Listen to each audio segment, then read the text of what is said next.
முருகனே துணை. அனைவருக்கும் இனிய வணக்கம். ஆன்மீகம் ஸ்டார்ட்ஸ் உங்களை அன்புடன் வரவேற்கிறது. பதிவு என்னவென்றால், அரசாங்க வேலை கிடைக்க சூரிய வழிபாடு என்னவென்று பார்ப்போம். வாருங்கள். பலரும் நல்ல வேலை கிடைக்க வேண்டும் என்றுதான் ஆசைப்படுவார்கள். அதிலும் ஒரு சிலரோ அரசாங்கத் துறையில் ஏதாவது ஒரு வேலை கிடைக்க வேண்டும் என்பதற்காக பலவிதமான முயற்சிகளை மேற்கொள்வார்கள். அரசாங்க வேலைக்குரிய தேர்வுகளுக்காக படித்து அந்த தேர்வுகளை எழுதுவார்கள்.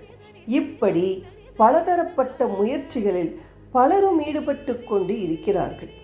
அப்படி ஈடுபட்டு ஒரு சிலரால் நீண்ட நாட்களாக முயற்சி செய்தும் எந்தவித பலனும் கிடைக்கவில்லை என்றால், அவர்களின் ஜாதகத்தில் சூரிய பகவானால் ஏதாவது பாதிப்புகள் உண்டாகி இருக்கலாம், அல்லது கிரகங்களின் சேர்க்கை சரியாக இல்லாமல் இருக்கலாம்.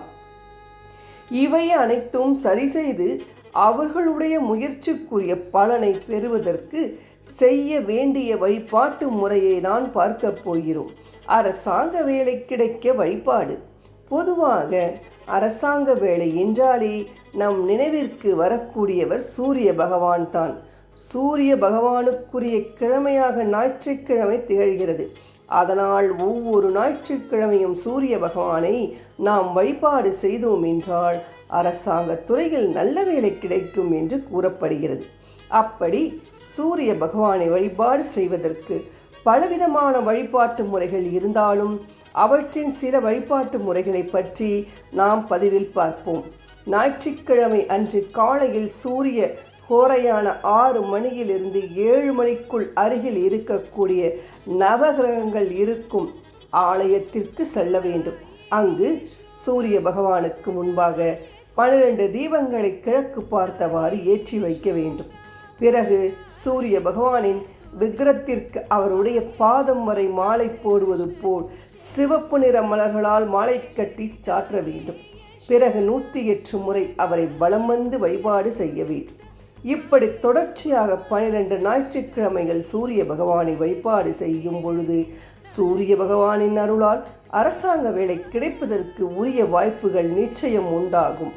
இதைப்போல் ஞாயிற்றுக்கிழமை தோறும் அருகில் இருக்கக்கூடிய விஷ்ணு ஆலயத்திற்கு சென்று விஷ்ணு பகவானுக்கு துளசி மாலை அல்லது துளசி இலைகளால் அர்ச்சனை செய்து வழிபாடு செய்தாலும் சூரிய பகவானின் அருளாலும் விஷ்ணு பகவானின் அருளாலும் விரைவிலேயே அரசாங்க தொடர்பான வேலைகள் அனைத்தும் நல்ல விதமாக நடந்திடும்.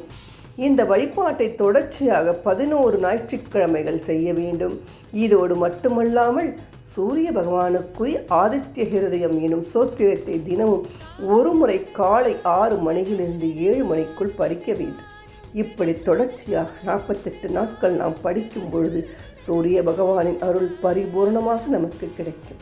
இந்த வழிபாடுகளை அரசு வேலை கிடைக்க வேண்டும் என்பதற்காக மட்டும் செய்ய வேண்டும் என்று இல்லை. அரசாங்க ரீதியாக ஏதாவது ஒரு சலுகைகளை பெற வேண்டும், அல்லது உயர் பதவி அடைய வேண்டும், அதிகாரத்திற்குவத்தில் இருக்க வேண்டும் என்று நினைக்கக்கூடிய ஒவ்வொருவரும் இந்த வழிபாடுகளை ஏதாவது ஒரு வழிபாட்டை மட்டும் மேற்கொண்டாலே சூரிய பகவானின் அருள் பரிபூர்ணமாக கிடும். சூரிய பகவானின் அருள் கிடைத்தவர்கள் இருக்கும் இடத்தில் அவர்கள் தான் ராஜாவாக திகழ்வார்கள். சூரிய பகவானை வழிபாடு செய்வதற்கு பலவிதமான வழிபாட்டு முறைகள் இருக்கின்றன.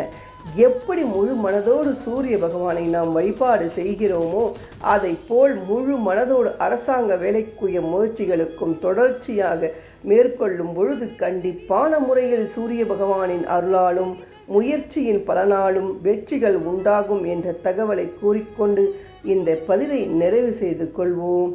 நன்றி, வணக்கம்.